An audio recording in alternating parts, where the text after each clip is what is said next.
काका, आज राखी का दिन है, मैं भी भैया को राखी बांधूंगी, उनकी 100 साल की उम्र मांगूंगी मैं। अगर भगवान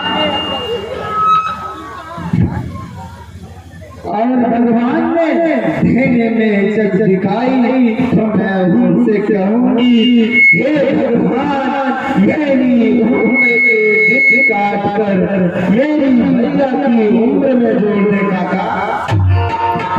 क्यों नहीं कामनी, जरूर जरूर। भगवान की क्या पता जो तेरी बात बता सके क्या? लेकिन काका चाची ने मिठाई नहीं बतासे दिए। कामनी, आज के जमाने में बतासे शुद्ध माने जाते हैं कामनी। बात तो खट्टी मीठी मिलावटें होते हैं कामनी। तब तो मैं जीती भैया, तब तो मैं जीती काका। भैया भैया है काका, भैया भैया ये तुमने क्या सूरत बना रखी है भैया? कहाँ थे तुम्हारे साथ भैया? भैया जब जहाँ जिंदा रहता हूँ जिंदगी उसे समझ लेता हूँ कामनी। तकदीर की रेखा नीचे मेरी बहना और परिवर्तनशील है। कामनी बेटी राखी बांधने अंदर आंसू के तारे से लगे हो। अरे तो भूल ही गई थी काका।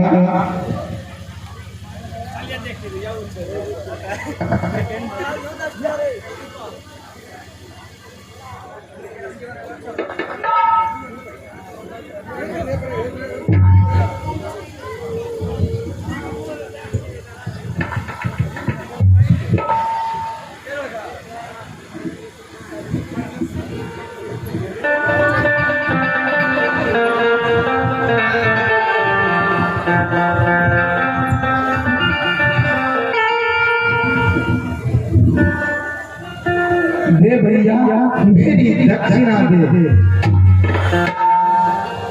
ये क्या है भैया? ये क्या है भैया? अभागे भाई अपने बहन को दिया हुआ ये दान है मेरी बहन।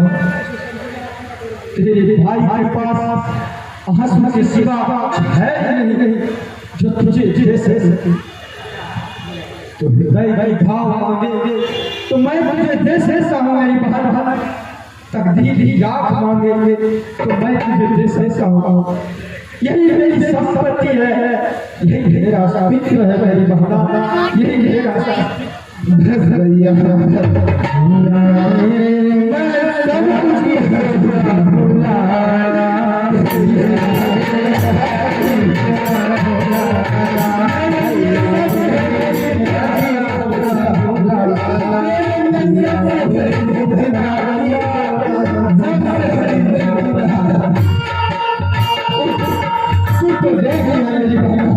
तू तो देख रही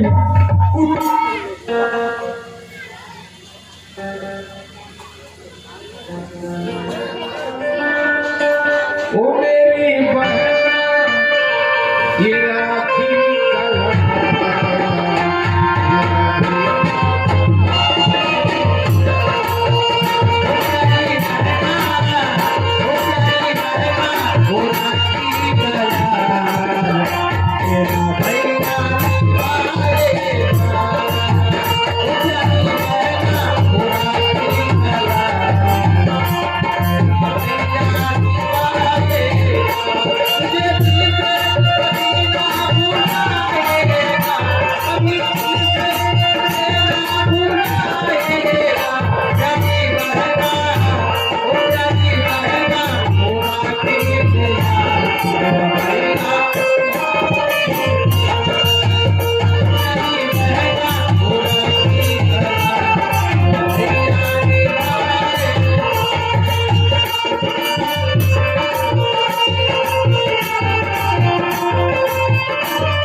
ये अच्छा बंधन सबसे बड़ा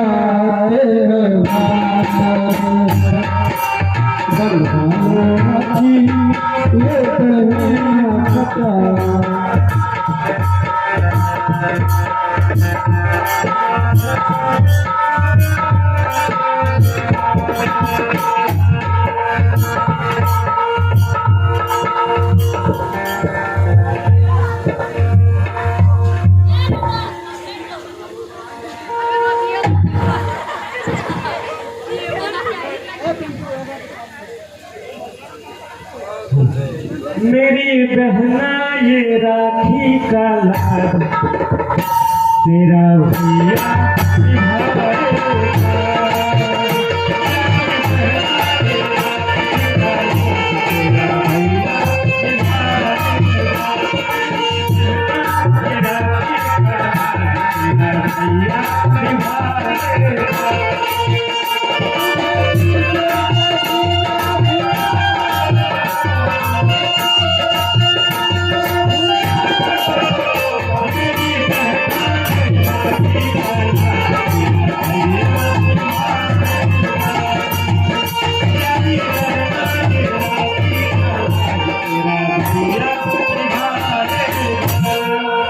देख भैया ऐसे प्यार से गाना गाने से चलेगा नहीं। चल मेरा दक्षिणा भी गा। अच्छा बाबा ये लो। अरे राजेश बेटा तुम कब आए? अभी भी आया। अच्छा अच्छा।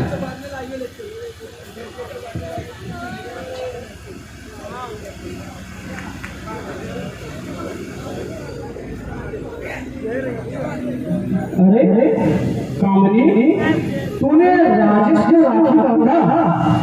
जाओ मालकिन। अरे अरे मालकिन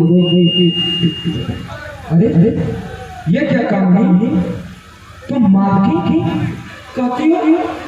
नहीं बेटा बात ऐसा है बेटा कि इसको हम बार बार बोलते हैं कि तू हमें मालकिन मत बोलो। अरे मालकिन तो काम करने के लिए है ना, इसके लिए थोड़ी ना। इसको हम हमेशा बोलते हैं कि तुम चाची बोलो, लेकिन बराबर काम करने से सोचते रहते हैं ना, तो ये भी हमें मालकिन ही बोलते हैं।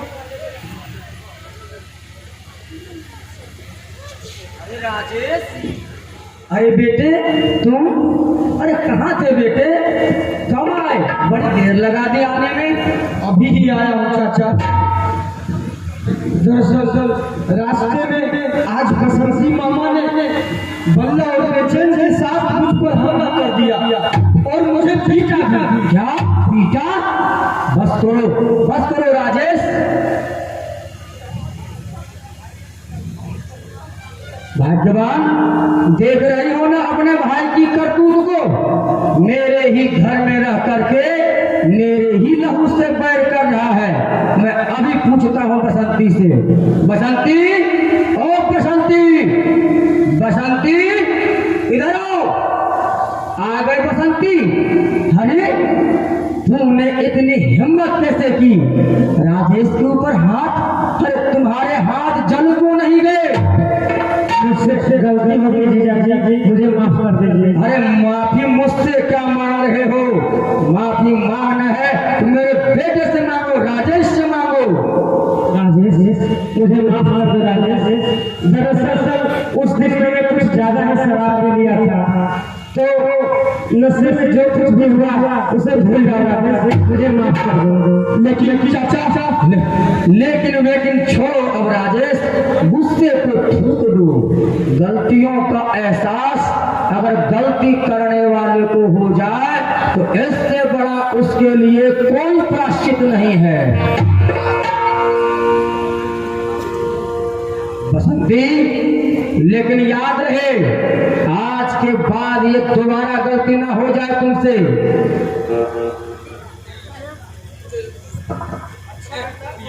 अच्छा बेटा ये सब सोचो, तुम छोड़ो, तुम जाओ अंदर चल के खाना खा लो। बेटी तुम भी जाओ और साथ में खाना खा लो, जाओ।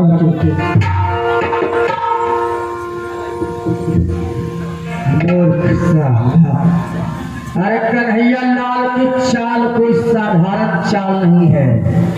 अरे मेरी वार तो घाव देती है, लेकिन पीड़ा धीरे धीरे पहुंचाता है।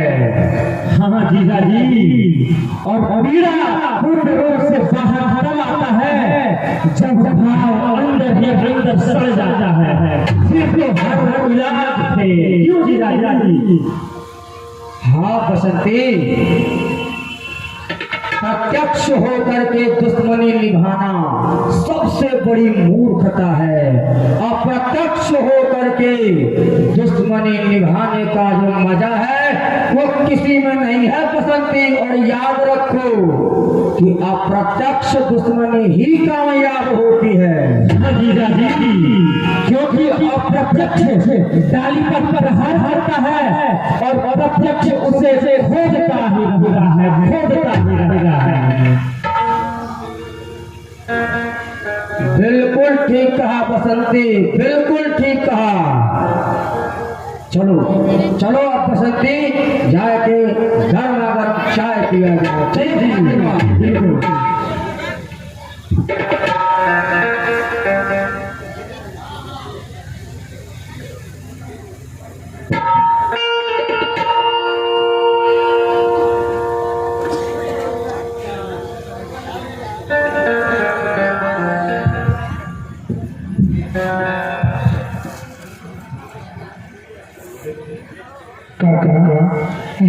चाचा जी ऐसा व्यवहार क्यों करते हैं काका?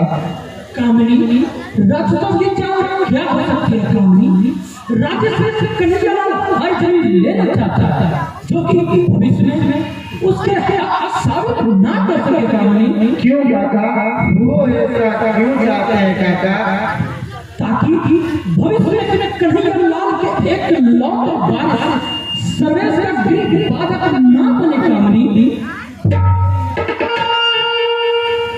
तो क्या काका वह अपने बेटे की खुशी के लिए तो मेरी दुर्दशा कर रहा है? वह अपने बेटे की खुशी के लिए वह मेरी खुशी की कब्र पर जाहिल इंसान अपने बेटे की इमारत खड़ा करना चाहता है। नहीं काका, मैं ऐसा नहीं होने दूंगा।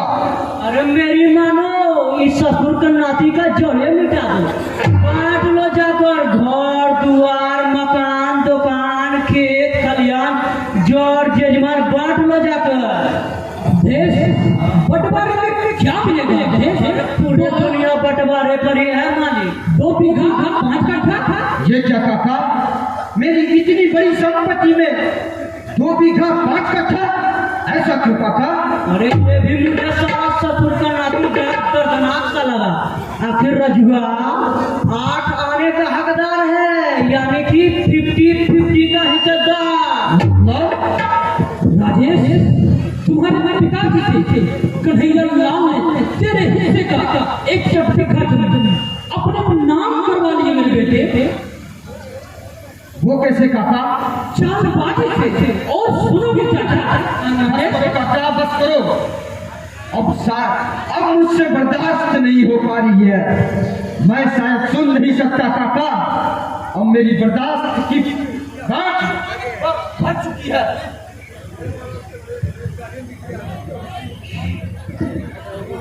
मेरी मानो भैया, दे दो चाची जी को सारी जमीनें।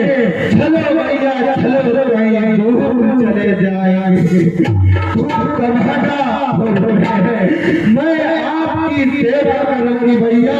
चलो भैया चलो। नहीं कामनी नहीं, यदि हम लोग ऐसे छोड़कर चले जाएंगे तो संसार के हर कुंवरों के साथ हर चाचा ऐसे ही उसके साथ पीड़ित करते रहेगा उसको।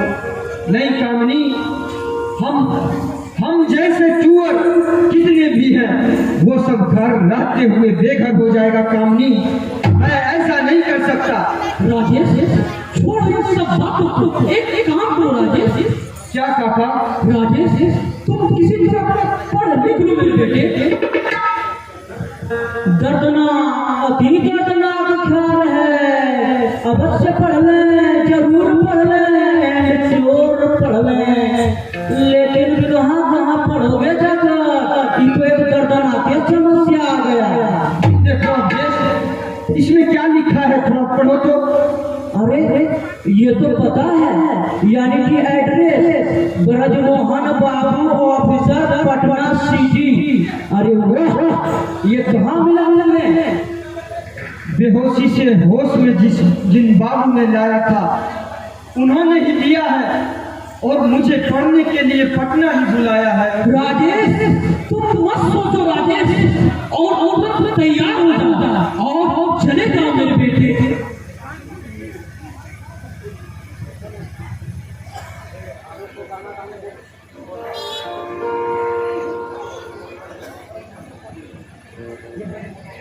ये ब्रह्मपुर का कोई कौन है काका?